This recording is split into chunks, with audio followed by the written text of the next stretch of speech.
Bom dia, boa tarde ou boa noite, a depender do tempo no qual você escolheu ouvir esse podcast. Neste episódio, quem participa do quadro Tá na Mídia é a professora Helenice Rocha, da UERJ, com quem conversamos sobre o reaquecimento da pauta do homeschooling, ou ensino domiciliar. Já no quadro Esse é para Salvar, a professora Carolina Lima, da UFMT, apresenta a obra Porque Sempre Haverá o Amanhã, Linguagens, Memórias e Educação na Contemporaneidade. Para fechar o podcast, você confere com o William a agenda de eventos e dossiês na área do ensino de história. O CAT Eventos é uma produção em rede dos laboratórios Laborales, LAPEIS e LE, da Universidade Federal dos Vales do Jequitinhonha e Mucuri e Universidade Federal de Pelotas. Eu sou Rosiane Bechler e quem dá voz comigo a essa ideia é o William Bonetti.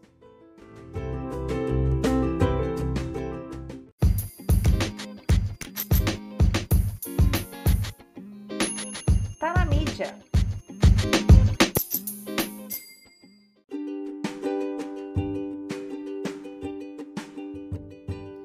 No texto A Cultura Escolar como Objeto Histórico, Dominique Julliard é assertivo ao afirmar que, abre aspas, mais que nos tempos de calmaria, é nos tempos de crise e de conflitos que podemos captar melhor o funcionamento real das finalidades atribuídas à escola. Fecha aspas.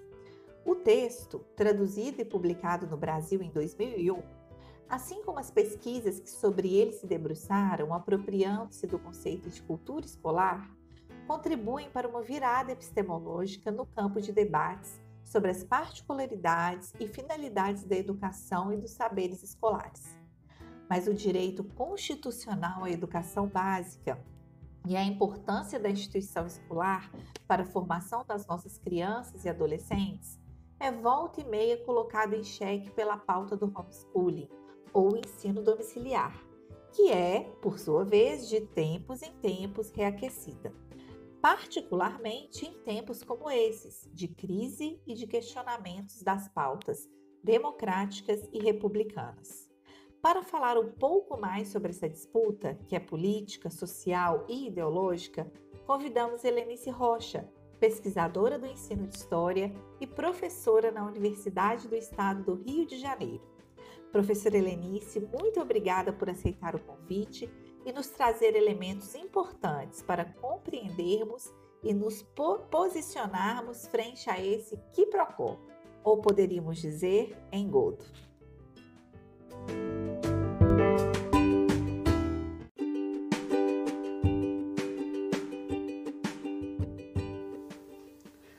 Olá, meu nome é Helenice Rocha, professora da UERJ, Universidade do Estado do Rio de Janeiro, e fui convidada a falar sobre o tema do homeschooling para a sessão Tá na Mídia do podcast CAT Eventos. Agradeço o convite. Nas últimas décadas, nosso mundo vive um momento de questionamentos da vida em sociedade e das instituições existentes em seu funcionamento. Como as visões sobre o sentido dessa vida social são muito diversas, também informadas por valores, as instituições que recebem as pessoas de uma nova geração, para sua formação através da educação, estão sendo fortemente questionadas nas suas escolhas para essa nova geração. Isso acontece nas próprias instituições, na religião e na arte que expressa nossas convicções e espantos. Um filme que demonstra bem esse momento é Capitão Fantástico, em que um homem norte-americano e sua mulher decidem viver e educar seus 6 filhos à margem da civilização. Eles interagem apenas entre si e o que os filhos estudam é resultado de sua escolha pessoal. Tudo se passa em relativo equilíbrio no mundo construído por eles em meio à natureza, mas também com leitura de livros. Em determinado momento, precisam se dirigir a uma cidade e interagir com pessoas comuns e parentes, e aí então tudo degringola. O filme apresenta forte crítica a muitos aspectos da vida social contemporânea, inclusive da vida escolar, pois aquela família vive a vida que escolheu por conta dessa crítica.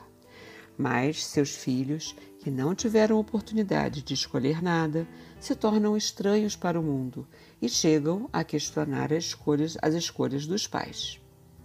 É por esse aspecto que conduzirei minha fala, o direito à educação.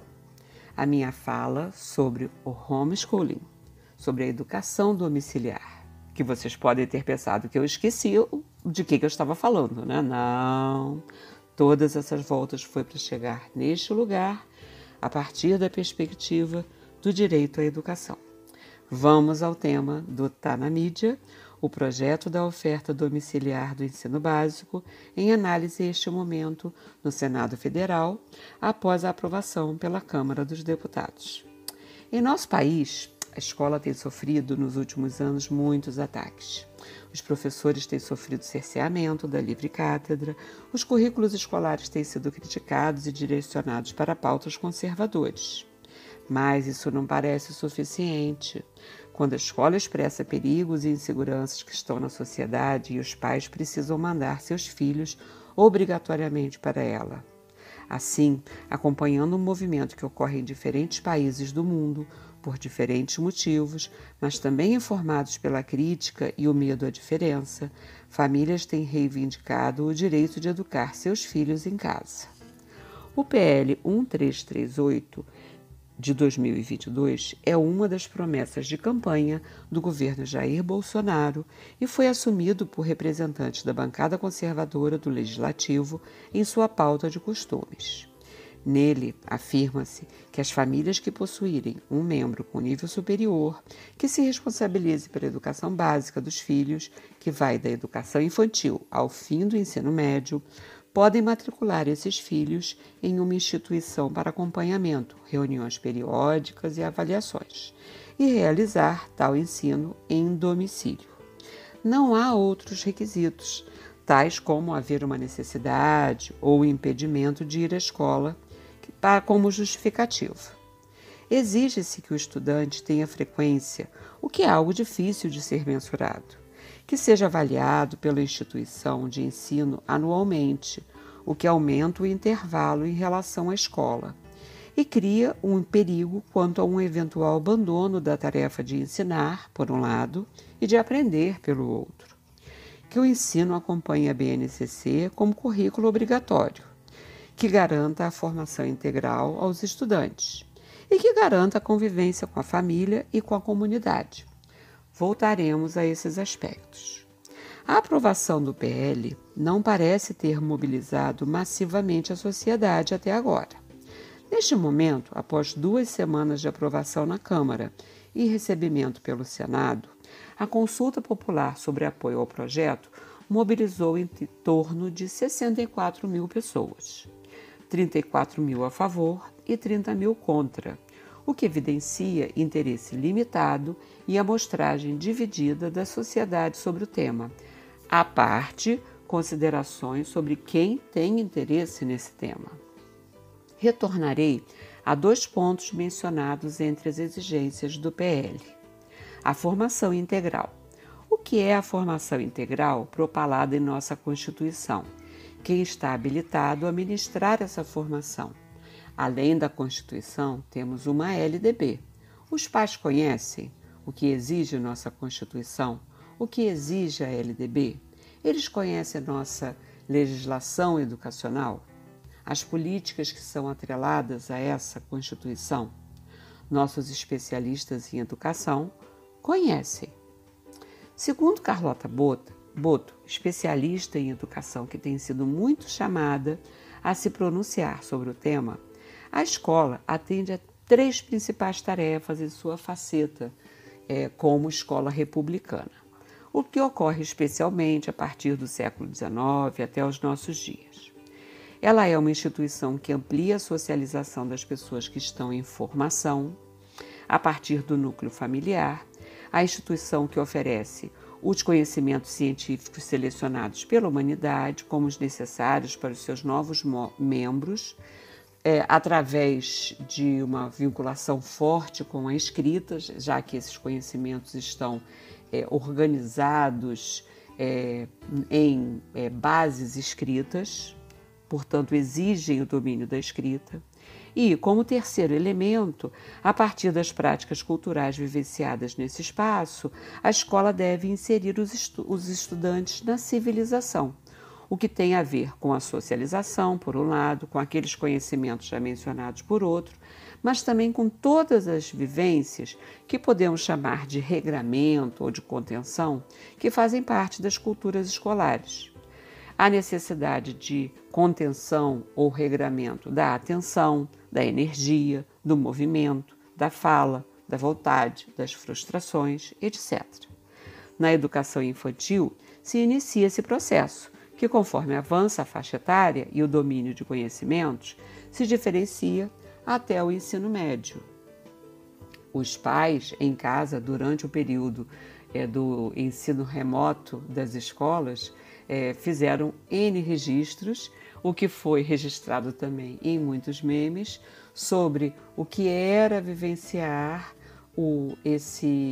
essa convivência domiciliar com alunos fora da escola. E agora as escolas registram como os alunos estão distantes daqueles regramentos próprios da cultura escolar para a convivência com os seus iguais e com a diversidade existente na escola. O outro ponto é o da convivência, exigido no próprio PL, como exigência de que os estudantes convivam, seja garantida a eles a convivência com a família e com a sua comunidade. Ora, nesse ponto, o projeto demonstra bem como visa atender a uma pauta conservadora de costumes, pois atende ao lado do medo da diferença que foi mencionado no início de minha fala. Se o que se precisa garantir ao estudante é a convivência com a família e a comunidade, e se essa comunidade for restrita, como a dos vizinhos do play ou os irmãos da igreja, teremos uma homogeneidade de convivência que não irá propiciar a compreensão de um mundo diverso e plural, que exige o alargamento de mentes e corações para o acolhimento da diferença de ideias, de sentimentos e de compreensões em relação a esse mundo no qual vivemos. Nesse sentido, a disciplina escolar História pode desempenhar um papel ímpar, pois, como afirma João Guedes, é nela que percebemos nossa pequenez, não só no espaço geográfico, mas no tempo entre tantas civilizações. Ou seja, em casa, os pais, como não especialistas, podem entender que história é ensinar conteúdo de história, mas história é bem mais, pois a história é uma das disciplinas que possui uma potencialidade da educação para a diferença. Educação é direito subjetivo do estudante, não da família do estudante. A educação básica é oferecida ao brasileiro da educação infantil ao ensino médio. A educação domiciliar cabe tão somente em situações restritas dos estudantes que não conseguem estar na escola, tais como crianças com grandes impedimentos de deslocamento por motivo de doença e por motivo de trabalho itinerante dos pais, tais como os circenses. Isso é diferente de ser direito dos pais escolherem retirar os filhos de um espaço republicano de convivência regrada com a diferença, de ter acesso, através de especialistas, ao conhecimento que é a herança social. Se os filhos do personagem Capitão Fantástico não puderam escolher entre uma escola e sociedade, criticáveis sim, e uma sociedade e uma vida selvagem, instigante, as sociedades brasileiras podem, e é dever do Estado garantir que todas tenham uma escola republicana e plural e, de preferência, de boa qualidade igual para todas essas crianças e adolescentes. Como recomendação final, participem da chamada do Senado com a sua posição sobre o PL 1338/22. Muito obrigada.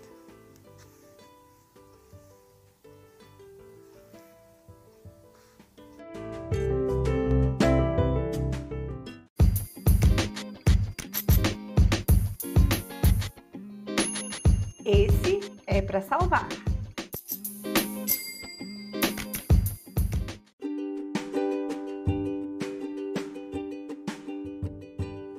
No episódio de hoje, eu conversei com a professora Carolina Lima, da Universidade Federal de Mato Grosso, sobre a organização do recente livro Porque Sempre Haverá o Amanhã, Linguagens, Memórias e Educação na Contemporaneidade, publicado em 2022 pela editora Paraná.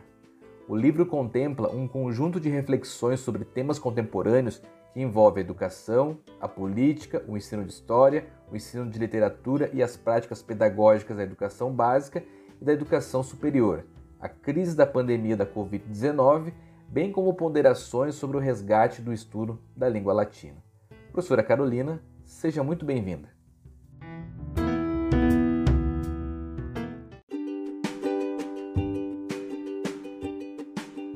Olá, Rosiane. Olá, William. Meu nome é Carolina Lima. Eu sou professora da Universidade Federal de Mato Grosso, campus Cuiabá. Então eu começo respondendo a pergunta de como surgiu a ideia para a organização do livro. Esse livro, então, com o título Porque Sempre Haverá o Amanhã, Linguagens, Memórias e Educação na Contemporaneidade, é uma coletânea de textos organizada por mim, Carolina, pelo professor Oswaldo e pelo professor Renilson, que são professores do Departamento de História da Universidade Federal de Mato Grosso, e eu sou professora do Departamento de Letras, também da mesma universidade. Essa obra, ela aborda temas plurais, por isso a sua singularidade. É uma obra que conseguiu reunir discussões e incursões contemporâneas, mas que tem uma convergência única. Cada um ao seu modo busca compreender os processos pelos quais poderíamos nos tornar mais humanos e menos reféns dos comportamentos menos humanos tão demonstrados na atualidade, né? Então, o leitor vai encontrar nessa variedade de abordagens reflexões sobre a educação, a política e o campo virtual do ensino, onde muitos empenham suas crenças, a história e como as relações de poder atuam na constituição do indivíduo, o ensino de literatura e as práticas pedagógicas da educação básica e da educação superior, tendo como foco também a crise que assolou todo o país e todo o mundo, a crise da pandemia do Covid-19, que se alastrou de forma abrupta sobre todos nós, além de ponderações sobre o resgate do estudo da língua latina, que também é um dos capítulos da obra. Em se tratando de discussões sobre educação, sobre a política, sobre o campo virtual, os leitores poderão encontrar análises que os vão conduzir a pensar como as verdades produzidas podem afetar a maneira com a qual as relações humanas se estabelecem. No caso específico, a violência contra os professores que se instaura, às vezes de forma habitual e muito insidiosa. Por isso, compreender os motivos pelos quais os grupos sociais fomentam essas agressões tornam os debates acerca do tema cada vez mais frequentes e necessários. Será que confundem tais atos como democráticos pelo simples fato de poderem fazer uso da palavra? Então não seria a escola o locus da formação dos sujeitos com vistas a estruturar e reestruturar o futuro? Pois bem, nesse sentido, a obra organizada por esses 3 docentes está dividida em 3 espaços que nós chamamos de espaços de saberes. Então nós dividimos a obra num primeiro espaço de saber, o saber das linguagens, então, que congregam textos dessa área do conhecimento, a área dos estudos de linguagens. O segundo espaço de saber é o espaço intitulado Memórias, que então contém textos que falam, por exemplo, sobre o tempo perdido, entre lutos e esperanças e afetos, né? Um outro texto chamado Lições do Além, que falam sobre materiais didáticos, de educadores falecidos, autobiografias, o que nos ensinam, por exemplo, romances de memória, romances contemporâneos de memória, né? E no terceiro espaço de saberes, nós temos ali a área da educação, com reflexões bastante profícuas a respeito da prática docente na história, na literatura e com narrativas de docentes nas instituições de ensino.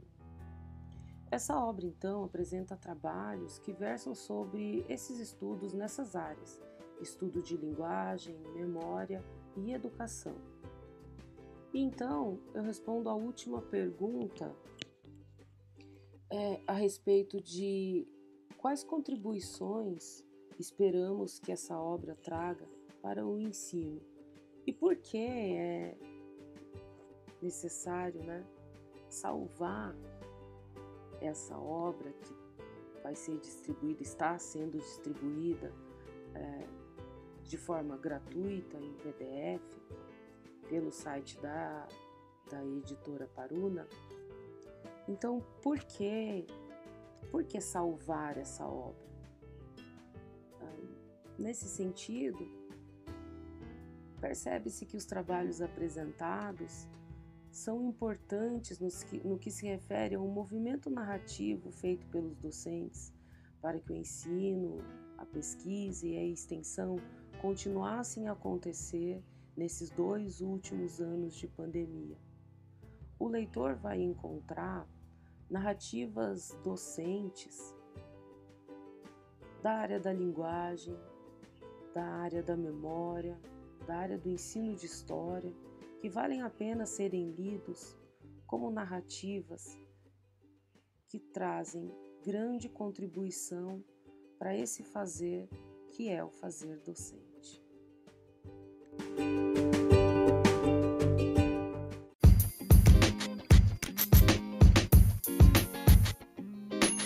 Anota aí!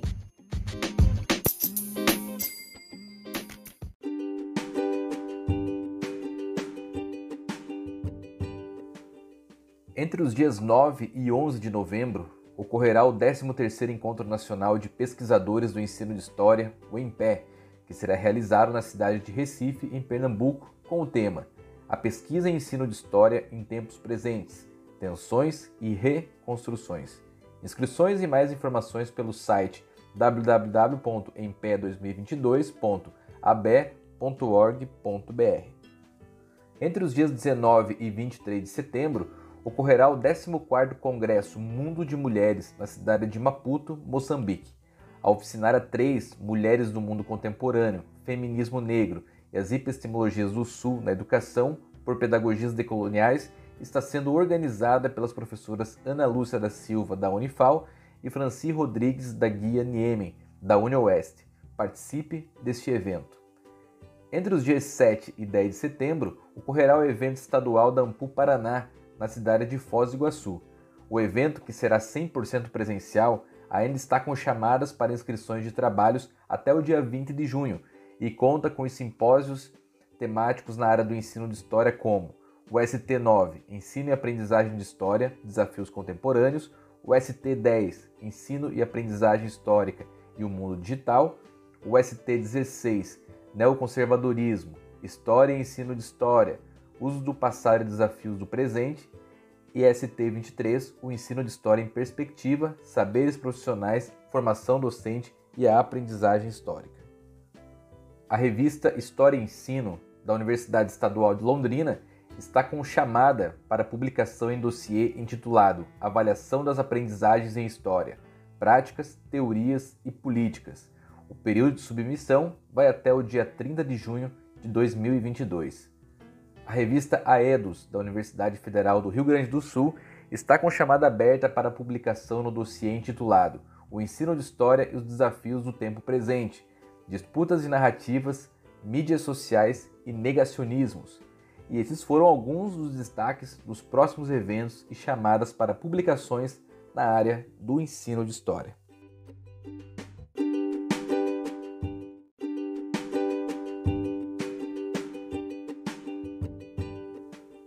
Aproveitando este momento, indicamos 2 ações de divulgação do conhecimento histórico.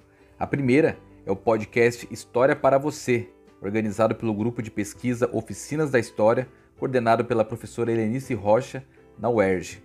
O podcast já está na sua 2ª temporada e disponível no canal do YouTube do projeto.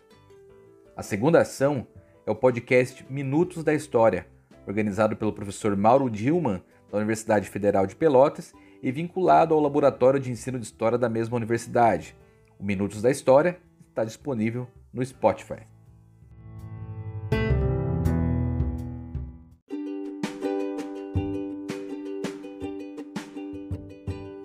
E chegamos ao fim de mais um episódio do Cata Eventos. Hoje, um episódio comemorativo de 1 ano de vida, de existência.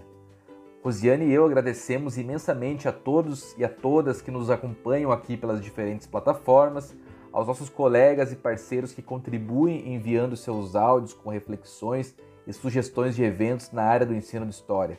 A ideia é continuarmos por aqui, compartilhando e construindo conhecimentos de forma coletiva e ajudando no fortalecimento do campo do ensino de história. A vocês, um grande abraço e até o próximo episódio do Cata Eventos.